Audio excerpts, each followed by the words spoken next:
A federal judge has blocked the Trump administration's attempt to cancel $14 billion in climate grants as part of its cost-cutting measures.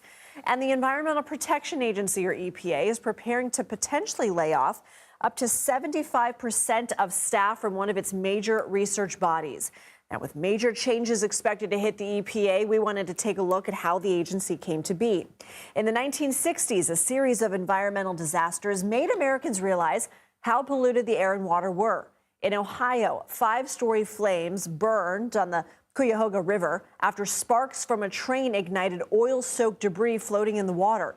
2 separate smog incidents in New York City blanketed the air with sulfur dioxide, killing hundreds of people. And an oil spill off the coast of Santa Barbara coated hundreds of miles of beachfront with slime and killed hundreds of birds. In response, President Richard Nixon created the cabinet-level group, the Environmental Quality Council, to create a comprehensive government response plan. And one of the group's recommendations was to create a government agency responsible for managing national environmental concerns. Nixon highlighted the importance of a federal response to the environmental crisis in his 1970 State of the Union. Clean air, clean water, open spaces, these should once again be the birthright of every American. If we act now, they can be. In the more than 50 years since Congress created the EPA, the agency's primary responsibilities have been to protect human health and the environment, and it accomplishes this by enforcing environmental laws passed by Congress, creating national air and water standards, and giving grants to state programs and nonprofits benefiting the environment. The agency's work has seen significant results. There's been a 78% drop in common air pollutants since the EPA's founding. 18 million acres of contaminated land have been cleaned up as of 2020. And there's been a 93% drop in the average lead concentration in children's blood. Jennifer Orme-Zavaleta joins us now. She's the former Principal Deputy Assistant Administrator for the EPA Office of Research and Development under the first Trump administration. Thank you very much for being here. The EPA plans to cut 50 to 75% of its roughly 1,500 positions at the Office of Research and Development. What does this office do, and what impact would those cuts have?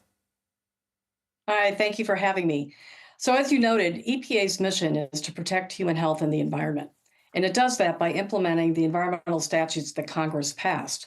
Those statutes call for EPA to conduct research, and it also calls for EPA to use the best available science. EPA's Office of Research and Development provides the science to inform agency decisions, and it also provides the science to help solve environmental problems, such as what you just described. Well, the EPA is requesting that the required 60-day notice of termination for employees be reduced to a 30-day notice period. Is that worrisome? Oh, it's very worrisome. I mean, if we look at all of the changes that are being suggested, I mean, these are people's lives that are going to be impacted by these kinds of changes, and particularly eliminating the Office of Research and Development and cutting up to 75% of the staff. You're going to be losing a wealth of scientific expertise that this country relies on.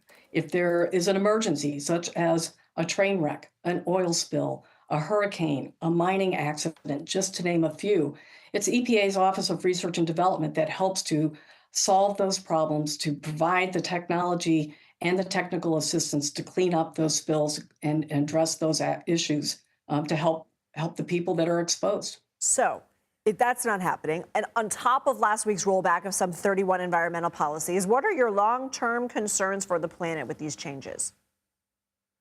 It is very concerning. We do run the risk of backsliding. You highlighted some of the conditions of the environment from back in the 60s, and that took a long time to clean up.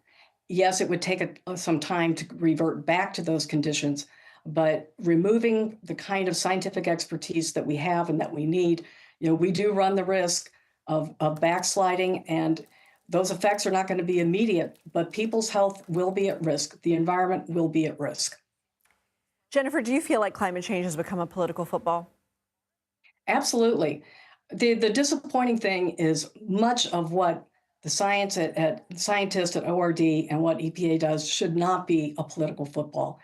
As you just described, there are a number of benefits that have been achieved over its 54-year history. These benefits impact not only the U.S., it benefits the entire world. The climate does not know geographic boundaries. And EPA, and particularly the Office of Research and Development, are worldwide leaders in the science that we do, and their impacts are very measurable and very real. Jennifer Orme-Zavaleta, thank you for your time. Yeah, thank you for having me.